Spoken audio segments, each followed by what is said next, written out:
Welcome back, friends, to Unchained Hope and Healing from Addiction. What a journey we have been on. And tonight, in Richie Halverson's presentation, we're going to learn about our fourth breakthrough to living an unchained life. What a journey we have been on together from day one until now, day 5. And it has been a blessing. And I know that you have been blessed as well. But first and foremost, we want everyone to register. And how do you do that?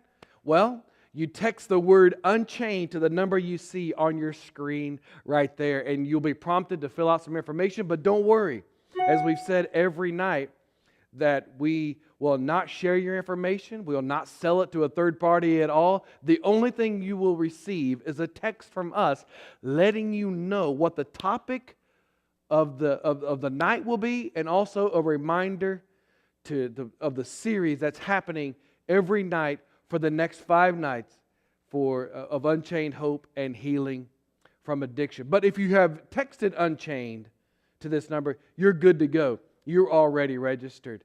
And the reason why you want to register is because each and every night you will be entered into the drawing to receive our speaker, Richie Halverson's book, The Darkness Will Not Overcome. It's a great resource, a great book to have in your library. So, register and you enter into the drawing.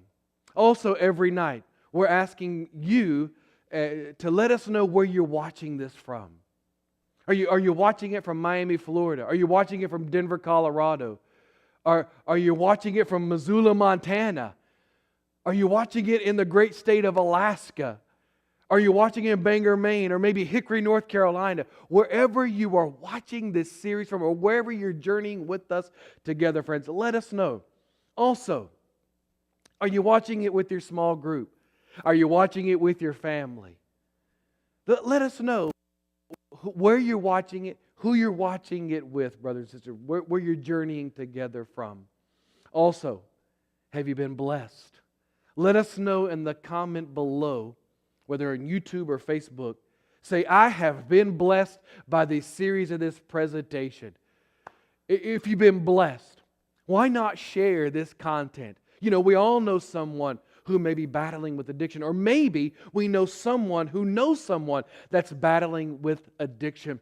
If you're on Facebook, hit like and then hit share, because we want this content to go out to everyone so they can break free and live an unchained life, live their best life. If you're on YouTube, you can even share this content from the YouTube page.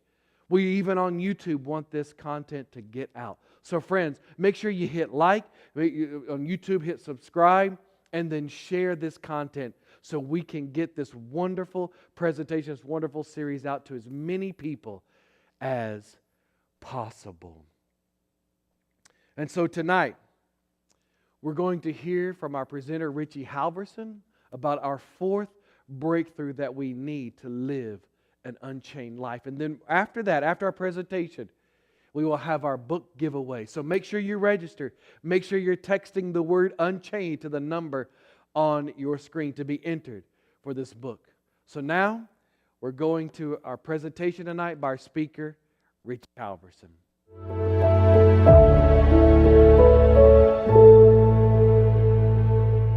So far we've seen, to live an unchained life, we need to break through the denial with honesty. We've got to break through unbelief with hope and belief. We have to break through the insanity with faith and willingness. And now we're going to look at the importance of breaking through the fear with courage. There is an acronym for the word fear. Forget everything and run, or face everything and recover. Everybody has that choice right now. We either allow the fear to forget everything and run away, or face everything and recover. Nothing keeps us chained to addiction and dysfunction like fear. In every of the Gospels, there is a story that is recorded, several scenes, in fact, of the disciples on the Sea of Galilee in a storm, and they're always scared to death.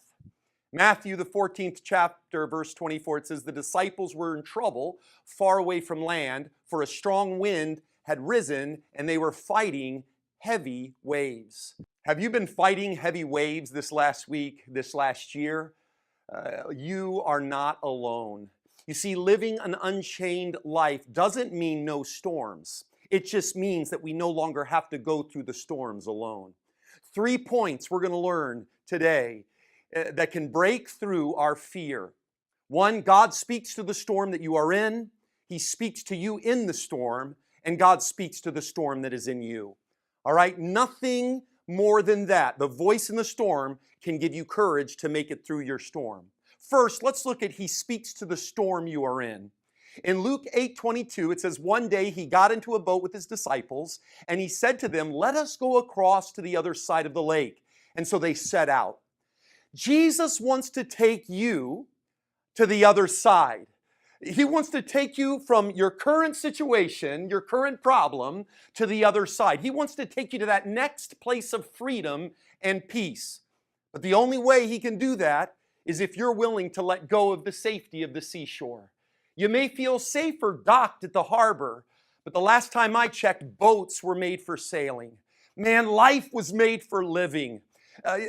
God made you for something more than being chained to something. And for too long, we've allowed fear to keep us locked up and landlocked and keeping us from going where God wants to take us. Listen to me. If God tells you to go over, you can never go under. Luke 8:23, as they sailed and fell asleep, and a windstorm came down on the lake, and they were filling with water and were in danger. The Sea of Galilee is still known for storms that will show up suddenly, going from smooth and sunny to rough and stormy. You know what? That sounds a lot like life, doesn't it? The bad diagnosis, the affair that you found out about, the arrest, the lost job, the lost home, panic attack, depression. In an instant, our world gets turned upside down and we desperately try to hold it together, but we can't. We're just like these disciples. We're trying to stay afloat, but we're taking on too much water in our boat. And so they went, in Luke 8:24, they went and woke Him saying, Master, Master, we are perishing. I can't, He can. I think I'll let Him. And so they wake Jesus up. Luke 8:24, and He awoke and rebuked the wind and the raging waves, and they ceased, and there was calm. Friends, it is safer in the storm with God than to stay on the shore without Him. To live a more fulfilling life, it is better to go through the storm with God than to stay on the shore alone. Mark 4:39 records Jesus saying, peace be still. But when you look at what it actually says there, Jesus was telling the storm to shut up. You see, when Jesus speaks up, the storm shuts up. Mark 4:39, it says that the wind ceased and there was a great calm. God wants you to experience great calm, great courage, a great life, not just any life. The next time a storm shows up, ask God to tell it to shut up. The depression, the bad mood, the addiction, the bill collectors. You know, after I got clean, the wreckage from my stormy addiction had left all kinds of damage. And it got so overwhelming. Man, I had a stack of bills that started piling up on the counter in my kitchen. I felt like I was drowning. I felt like these disciples. And so I went to my sponsor and I told him about it. I said, man, I'm getting overwhelmed with these bills that I'm going to have to pay. And I'll never forget what he told me. He said, Richie, you do what you can and you give the rest to God and He'll do what He can. And if seeing the bills is overwhelming, Richie, just throw them away. Don't worry, they'll send you another one next month. And that's what I did, man. I just threw them away. And hey, they did, right on time, sent me another bill next month. And I just worked on one bill at a time, until, hallelujah, man, I paid all those bills off. You need to know, friends, that you have a power in your corner that is bigger than your problems. Let Him speak to the storm you are in right now. Don't let the fear overwhelm you. Let Him speak to the storm. Let Him tell your storm to shut up, and it'll listen up. Second point, to have courage. is God speaks to you in the storm. So he speaks to the storm you are in, and now he speaks to you in the storm. We have the same disciples, they're on the same body of water, only this time Jesus sends them on by themselves. They think that they're all alone. It says, when evening came, the boat was out on the sea. Jesus was alone on the land. Now, according to Matthew and John, Jesus goes into the mountain to pray when he sends the disciples on. So from the disciples' perspective, Jesus is nowhere around. But check it out. In verse 48 of Mark, it says, he saw that they were making headway painfully, for the wind was against him. You see, just because you can't see God doesn't mean God can't see you. From the disciples' perspective, they were alone. But from God's perspective, he had never taken his eyes off the disciples. You see, God sees when the storms in your life get rough, and that's when he shows up. According to verse 48, the reason making headway was painful is because the wind was against him. Sometimes life, the wind is against you. It feels like the whole world is out to get you. John tells us in his gospel that the disciples have to start rowing. Listen to me. When the wind starts working against you, taking you in a direction you know you don't want to go, that's your cue to start rowing too. When it's not as easy to go to meetings as it once was, that's your cue to start rowing. When it's harder to keep praying, you don't feel like your prayers are making it past the ceiling, man, that's your cue to start praying. The harder things get, the more we need to be rowing. When someone invites you to drinks after work, don't go with them. Don't go with the flow. You got to start rowing. When old behaviors start returning, that's your cue to start rowing. You know, sometimes recovery comes to us easy. There's certain things that are like, hey, this is great. I love it. You know, a lot of people would come up to me, you know, they had 30 days clean. They're like, I love life. I want to hear you say that after 10 years clean. You know, sometimes life is easy. Sometimes it isn't. Other times it's like the wind is against us. And that's when you've got to start rowing. We are responsible for our own life. You are responsible, so start rowing. We are a product of our own decisions. Start rowing. Recovery is hard work. Breaking chains isn't easy, but let me tell you, it's worth it. What are you waiting for? It's time to start rowing. Don't let the unexpected problems and fears of life keep you from living an unchained life. When the going gets tough, the tough get rowing. You do what you can, and then let God do what he can. Mark 6:48, it says that it was about the fourth watch of the night, and he came to them walking on the sea. So check this out. The waves are crashing, but Jesus is strolling. You need to know that when the storm is crazy, God is not crazy. When the world seems out of control, God is not out of control. Mark 6:49-50, it says, but when they saw him walking on the sea, they thought it was a ghost and cried out, for they all saw him and were terrified. But immediately he spoke to them and said, take heart, it is I. Do not be afraid. Check it out. Jesus speaks to you in the storm. What does he say? His words are, don't be afraid. Take courage. I am here. The spiritual principle that breaks through the chain of fear is courage. Don't be afraid. Take courage. I am here. You don't know how you're ever going to get clean? Don't be afraid. Take courage. God is there. You don't know how you're ever going to be able to salvage your marriage? Don't be afraid. Take courage. God is there. You don't know how you're going to pay that rent? Don't be afraid. Take courage. God is there. You see, he speaks to you in the storm. Matthew 14:28 says, and Peter answered him, Lord, if it is you, command me to come to you on the water. You see, Peter's being tossed back and forth on the boat, but he sees Jesus walking on the waves. You see, Peter wants to do to the waves what Jesus is doing. Peter wants to walk on his storm like Jesus is walking on this storm. And check it out. Jesus speaks to him and he says, come. So Peter got out of the boat and he walked on the water and he came to Jesus. But when he saw the wind, he was afraid. Fear never completely goes away. It always can show up at unexpected times and unexpected places. When he saw the wind, he was afraid, and beginning to sink, he cried out, "Lord, save me." You see, when Peter stopped focusing on his goal and he started focusing on his problem, when he started taking his eyes off of his goal and he started focusing on his opposition, that's when he started sinking. Keep your eyes off the problem and get them on the solution. Take your eyes off what's going wrong with your life and focus on what's going right with your life. You see, courage is not the absence of fear. It's walking through the fear. So it doesn't mean that the fear goes away. It's just you keep moving forward in spite of the fear. You know, people often kind of look down at Peter when he sinks. You know, they're just like, oh, there that Peter goes again. But you know what? At least Peter got out of the boat. You know, the Bible doesn't say how many steps Peter took on the water, but the Bible does say Peter walked on the water.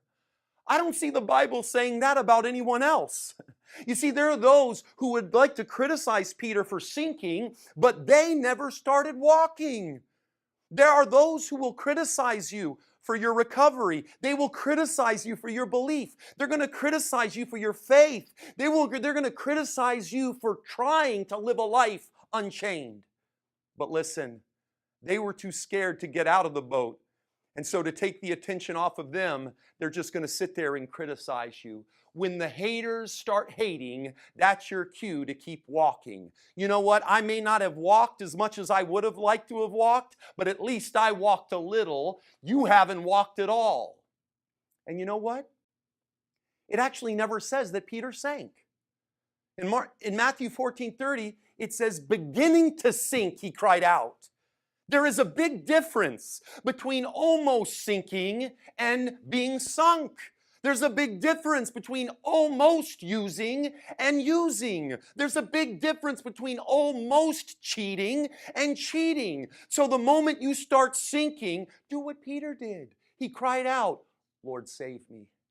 When you start craving, cry out, "God, save me." When you start wanting to use, call your sponsor and say, "Save me." When you want to start spending, don't wait until you're in the mall to say, "Lord, save me." Say, "Lord, save me," when you're getting into your car to drive to the mall. When you start resenting, cry out, "Lord, save me." Shout, "Save me," the second you start sinking. I can't, he can, I think I'll let him. And I love it. Matthew 14:31 says Jesus immediately. You see, when we call out to God, help always comes. Not always the way we want it to come, but always the way we need it to come. Matthew 14:31 saying to him, "O you of little faith, why did you doubt?" Now, what's interesting about this is when you read the actual Greek, the phrase "to him" is not there. Now, I'm sure the translators, they're a lot smarter than I am, and they probably know what they're doing when they say that Jesus is directing this at Peter. But you know what? Maybe, just maybe, Jesus wasn't talking to Peter. In my kind of cynical mind, I envision Jesus as he's reaching down to help Peter, who actually did walk on the water. He's actually looking at the other 11 still sitting on the boat. Oh, you of little faith. I mean, at least Peter got out of the boat and walked a little. Friends, it's better to try and fail than to never try at all. I have never met anyone who regretted attempting something courageous, even when they failed at it. The greatest regret people have in life is that they never tried at all. You see, it's usually from our failures that we learn. Often we look down at failures, like failures are so terrible. We demonize failures. Let me tell you, failure isn't fun, but failure is absolutely necessary because it's usually from our failures that we learn what to do next time. It's usually from our failures that we learn, you know what, I can't take my eyes off Jesus. Jesus speaks to the storm you are in. He speaks to you in the storm. Last point, to give you unbelievable courage to break the chain of fear, is Jesus speaks to the storm that is in you. You know what? The worst storms I have ever faced in my life are the storms that are on the inside. The worst storms you will ever face are the ones. We are our own worst enemies. Nobody can kick us like we can kick ourselves. Let me tell you, your addiction will never stop coming at you. Your pride will never stop trying to get back in there. Your control problem will never stop coming at you. I often hear people in recovery say, you know what, my disease is outside these rooms doing push-ups, waiting, just waiting for when I'll let down my guard. Addiction will come at you with everything that it's got. The enemy will come at you when you least expect it, trying to overwhelm you with fear. He'll try to rob you of perspective. Man, in 1 John 3:20, it says our own heart condemns us. You know what? We can't always trust our feelings. Often our own feelings work against us. Suddenly, our perspective is messed up. Fear starts taking over our lives. New healthy habits are replaced by old unhealthy ones. New attitudes quickly replaced by old familiar ones. And suddenly we realize addiction is trying to drown you. And that's when you need to listen to God's voice speaking to the storm that is in you. Isaiah 59:19, it says that when the enemy comes in like a flood, the Spirit of the Lord will lift up a standard against him. In ancient times, a standard was a flag, and it was actually used to communicate during a battle. It communicated this basic message: your king is alive, keep marching, we're still fighting, move forward, and victory will be ours. In the storms of life, when the enemy comes in like a flood, I want you to remember your standard. The standard of the cross and an empty tomb. You see, the empty tomb, the resurrection is a promise that your worst day is never your last day. Our standard communicates the king is alive, keep marching, keep fighting. Victory is ours because victory was his. You see, the only storm that could have ever really destroyed you, Jesus let kill him on Calvary. Which means no matter how rough the storms in your life get, one thing's for sure, it cannot destroy you forever. Stop letting the chain of fear keep you from leaving the shore. No matter how bad the storm is, it is better on the other side with Jesus. No matter how rough the storm gets, remember the voice in the storm to have courage to push through the fear. Psalms 93:4 says, mightier than the raging of the seas, mightier than the breakers on the shore, the Lord above is mightier than all of these. A powerful message. Thank you so much, Richie, for that wonderful presentation, the breakthrough that we need to live an unchained life. Were you blessed? Oh, friends, I was blessed by that powerful, powerful message. And so at this time, it's time for our book giveaway. I hope that you registered. I hope that you are registering, texting Unchained to the number on your screen. And so our winner tonight is Abigail Garcia. Abigail Garcia. So everyone in the comments below, write, congratulations, Abigail. So we'll get the information from you, and we will get this book to you. Remember, friends, to be entered the drawing, all you have to do is register, text the word Unchained to the number on your screen. And every evening we will be giving away Richie Halverson's book, The Darkness Will Not Overcome. Friends, it's been a wonderful evening. I've been richly blessed, and I hope that you have too. And we will see you tomorrow night right here, 7:30 p.m. So looking forward to joining with you, journeying with you again tomorrow night at 7:30. Unchained Hope, Healing from Addiction. Have a great night, friends, and we'll see you tomorrow.